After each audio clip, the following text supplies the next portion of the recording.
Magandang gabi po mga kaibigan. So ngayon po ay araw ng Biyernes.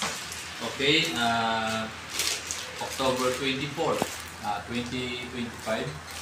So may nagpadala po sa atin ng panel gauge ng Fortuner. So 2015 model po ito. Okay, 2015. Ang issue po nito ay yung kanyang needle ng gas. May mga instance na nasa 1/4 or nasa 1/2, pero yung laman ng tangke ubos na po. Kaya limitan po, bigla na lang tumitirik yung mga sasakyan ng ating mga customer, no? Without knowing na may problema pala doon sa gauge. So at the same time, yung iba naman pinapapalitan ng floater, kala nila floater yung sira, but then hindi po yan, no? Nasa gauge po talaga yung problema na. Okay, so ito po ay galing kay Sir David, okay, from Angeles, Pampanga City. Okay, so yan. Siya nga pala mga kaibigan, so may mga cases tayo na pagka ganitong klase ng packaging, medyo delikado kasi kalimitan to yung laman doon sa loob nababasag. So kaya ang ginagawa ko po rito, pagpabalik sa customer, inililipat ko po sa ganitong box para at least matibay siya. Kasi marami na akong experience na ganito po nila ginagawa yung proseso or pinapaship kasi mas mura siya. Pero in result na pag nare-receive ko minsan, biyak yung salamin, maraming nadadamage na. So hopefully wala naman sanang madamage dito. Kasi may mga courier po or madalas yung ibang courier natin hindi gaano kainat. So lalo na to, isang balot lang. So wala po siyang anything na makapal na bubble wrap. Okay. So medyo ingatan lang po natin kasi pag na-damage po ito, so wala na tayong makahabol doon. And at the same time, ang mahal din po ng panel gauge na ito nasa 20K. Kaya medyo ingatan po natin, no? Mag-focus talaga siya.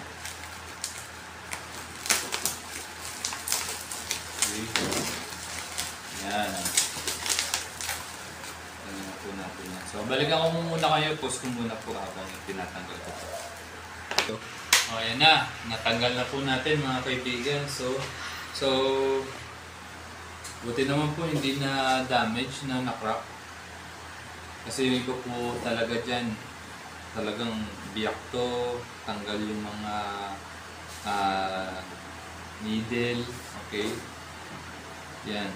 Then at the same time, pagka mga nakaganito kasing plastic lang, minsan hindi nila talaga priority. Kaya matagal pong dumating sa akin yung parcel. Which is dapat kung nakabox yan, dapat isang araw lang po siya. Pero but then pagka nakaganito, so madalas po talagang hindi nila ganun. Hindi ko na alam kung ano yung nila, bakit hindi ganun ka-priority. So anyway, sige po. So ito po, buksan na po natin, no? Yung likod. Okay. Ayan. Ito po, ayan, no? Nakita niya, mga kaibigan. Merong nirepair na po siya, pero hindi po dapat ito yung tamang pagkakagawa kasi po ito pwede mag-cause ng pagkasunog ng panel gauge ninyo. Then worst case, pati po yung mismong dashboard ninyo nasunog. So buti na lang hindi nagliyaw. So delikado po ito, mga ganito. So papatan po natin ng tamang tamang pyesa. Then after nun, ipapakita ko po ulit sa inyo. Okay, kukuha ko kayo. Ayan, mga kaibigan. So, ayan po. Ayan, ayos na. Maganda na, no? Nalinis na po natin lahat yan, no? Ng ultrasonic cleaner para mawala yung mga residue. Okay, so ayan. Palitan na rin natin. Tapos yung mga nailagay na value, medyo hindi po yung tamang value na para doon, no? So, okay na po yan, no? So, good na ito. So, ilalagay na po natin yung kanyang cover sa likod. Okay, para bukas po ito, may ship na po ito kaagad, no? Okay. Then, pagka kayo po ay gusto nyong maglinis nito, okay, linisin nyo lang po ng, ng brush. Okay. Yan. Kasi po, nililinis natin yan. Yung mga ito itong ibabaw. Yan, lahat po yan. Nalinis ko na po yan kanina. So, ko lang, niretouch ko lang ulit. Then, lagyan nyo po nito yung pakintab. Okay. Para magmukhang bago siya. Tapos yan. Yan, ganda na. Bago na. Okay. So, ibabalot po natin ito ng makapal na bubble wrap.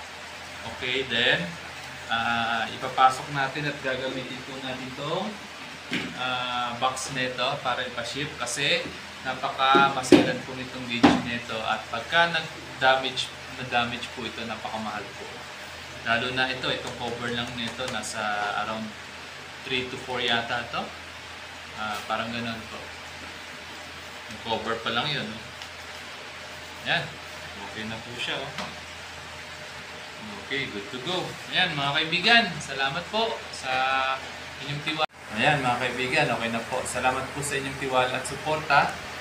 Yung details po ng aking paggawa ay naandun po sa bawat description ng bawat vlog ko. So pakicheck nyo na lang po doon. Nandun din po yung cellphone number ko. Tawagan nyo lang po ako kung meron po kayong mga inquiries. Salamat po at magandang gabi sa inyong lahat. Thank you.